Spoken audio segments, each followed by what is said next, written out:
मेरे अजीज दोस्तों और बुजुर्गों, क्योंकि हमारे भाई ने मजमू में से कोई बात ऐसी कर दी। अच्छा, ये बीजेपी बोलती कि इन रजाकार।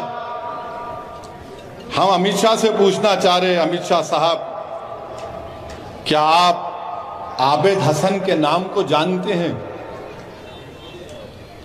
हम आरएसएस के ये संघियों से पूछना चाहते जो सुबह उठते कि 90 साल चड्डी पहने, आजकल जरा पैंट पहन रहे।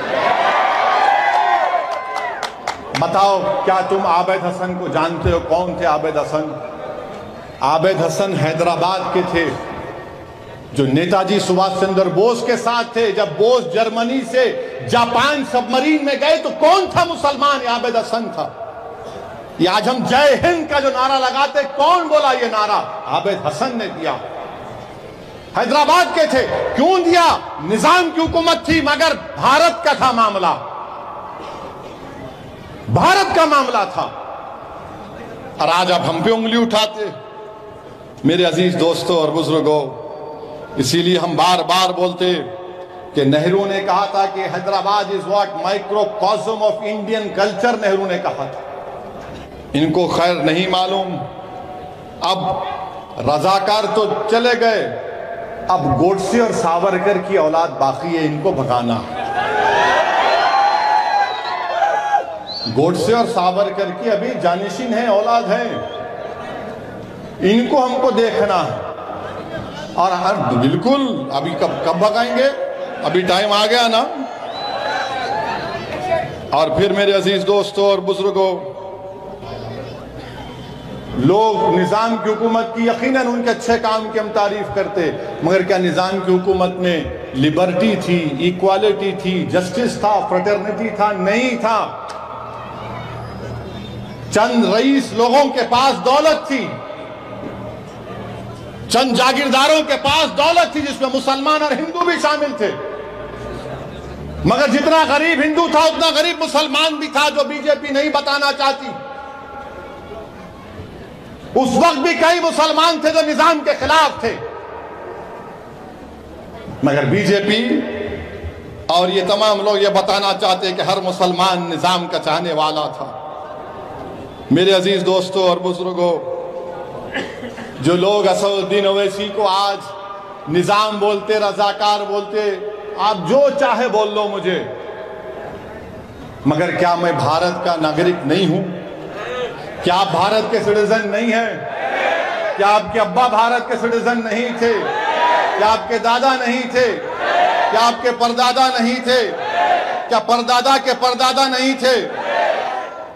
अरे बाबू, आदम अलैहिस्सलाम यहां पर आए तो हमारा हुआ। अब्बा आदम अलैहिस्सलाम जन्नत से पैर कदम डाले तो हिंद में डाले। अब इन्हों आके बोलते नहीं, तुम्हारा नहीं है, मेरा नहीं। अरे बाबू, बात ऊपर तक चले गई बहुत। तुम्हारे कने रिकॉर्ड नहीं है, मेरे कने रिकॉर्ड है, हम कहां से आए? और फिर ये अजीज दोस्तों और बुजुर्गों, ये हमको इल्जाम लगाना, हम इन तमाम को एक ही बात कहना चाहेंगे कि हमारा खुदा हमारा हुक्मरान है, हमारा अल्लाह हमारा मालिक है, हमारा अल्लाह हमारा रूलर है, और हम अल्लाह की रजा के लिए काम करते हैं। तुम्हारे ये दुनिया के हुक्मरानों के डर और खौफ से, ये जुल्म के डर से हम झुकने वाले नहीं हैं। जब पुलिस सेक्शन में 20,000 लोगों का कत्लेआम हुआ, जब बौलियों में माओ ने अपने कमसिन बच्चों को लेकर अपनी इज्जत बचाने के लिए अपनी जानों को गंवा दिया, हम उनके वारिस हैं, जिन्होंने खौफ को अपने करीब आने नहीं दिया। वो हमारी नजर में आज भी वो जिंदा हैं और कल भी रहेंगे। मेरे अजीज दोस्तों और बुजुर्गों, ये तारीख को आपको पढ़ना पड़ेगा। काश ये नौजवान अपना वक्त निकालकर थोड़ा सा किताब को खोलकर अगर ये पढ़ लेते तो उनको अंदाजा होता कि पुलिस सेक्शन क्या था, तारीख क्या थी, और मुस्तकबिल में हमको इस तमाम चीज़ों को देखकर अपने फैसले करना पड़ेगा। और हमारे पीछे हम देख रहे हैं हरियाणा नूह में 450 घर को, बिल्डिंगों को, मेडिकल शॉप को बीजेपी ने तोड़ दिया बगैर नोटिस दिए, बगैर ड्यू प्रोसेस को फॉलो करे। और देश के वजीर आजम कहते हैं सबका साथ, सबका विकास, सबका विश्वास। नूह में लोग हजारों की तादाद में बेघर हो चुके हैं। अगर आप उनकी मदद नहीं कर सकते तो कम से कम उनके लिए दुआ तो कर सकते हैं आप। आज चिलचिलाती धूप में आप खड़े हैं, पिछले 1-1.5 घंटे से आप तकलीफ महसूस कर रहे हैं, मगर अपने दिलों पर जोर डालकर सोचो कि अगर तुम्हारे सरों से तुम्हारा घर लूट लिया जाता, तुम्हारे सर से तुम्हारे घर का छत छीन लिया जाए और तुम पिछले 2 महीने से इस आसमान के नीचे अपनी औलाद के साथ, अपने बुजुर्गों के साथ बेघर हो चुके हैं, तो क्या गुजरती आपके ऊपर। उस नूह के लोगों के बारे में सोचो जो हरियाणा में उनको बेघर कर दिया गया। थोड़ी देर के लिए अपने कलेजों पर जोर डालो। जो ये कांग्रेस और बीजेपी मजलिस को रजाकार और निजाम कहती है,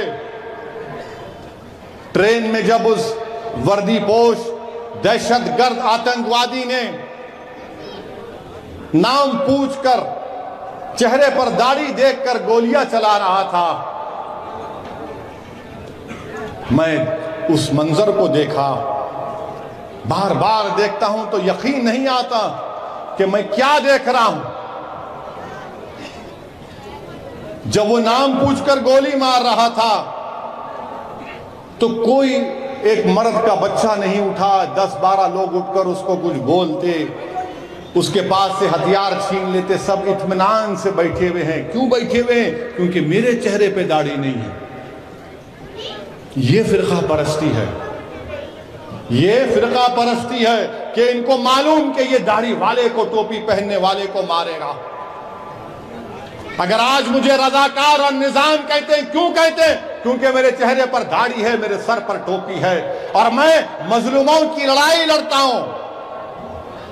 तो इसीलिए इल्जाम लगा दो या मौका मिला तो गोली मार दो इन लोगों को। मेरे अजीज दोस्तों और बुजुर्गों, हमारे मुल्क के वजीर आजम ने उस ट्रेन में जिस दहशतगर्द ने आतंकवाद के नंगे मुजाहरे किए, दहशतगर्दी की, वजीर आजम ने अपने मुंह से उसका कंडेमनेशन नहीं किया। और जब वही शख्स आपके कहां बाजार घाट के रहने वाला, ये बैटरी लाइन के रहने वाले थे, अकबरुद्दीन ओवैसी ने तेलंगाना के असेंबली में इसको मसले को उठाया। एक्स ग्रेशिया कितना 5 एक्स ग्रेशिया, हाँ,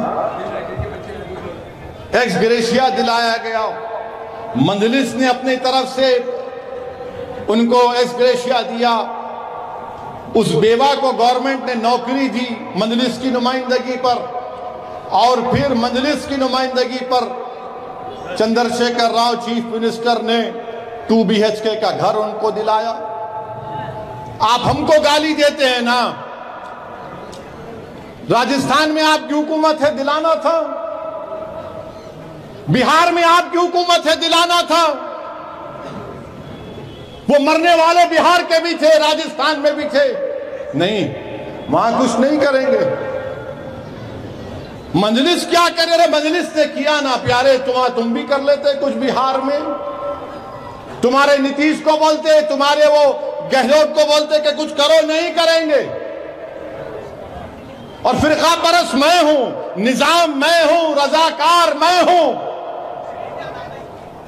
अरे मैं इनका मेरा ताल्लुक नहीं है, मगर यकीनन तुम गोडसे और सावरकर के जानशीन हो। अगर तुम में गांधी से मोहब्बत होती,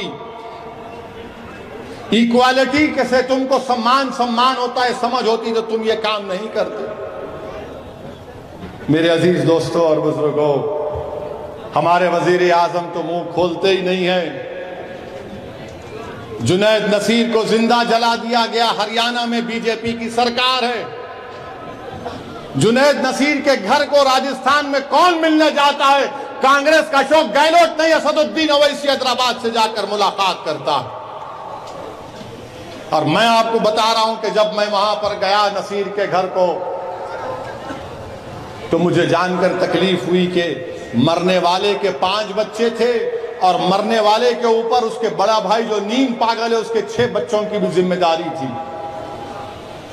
वहां पर कांग्रेस की हुकूमत ने एक्स ग्रेशिया क्या दिया? 5 लाख।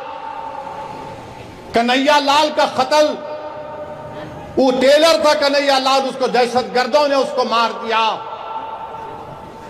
तो बीजेपी वहां कांग्रेस की हुकूमत ने 50 लाख दिए कन्हैया लाल की फैमिली को। अच्छा किया।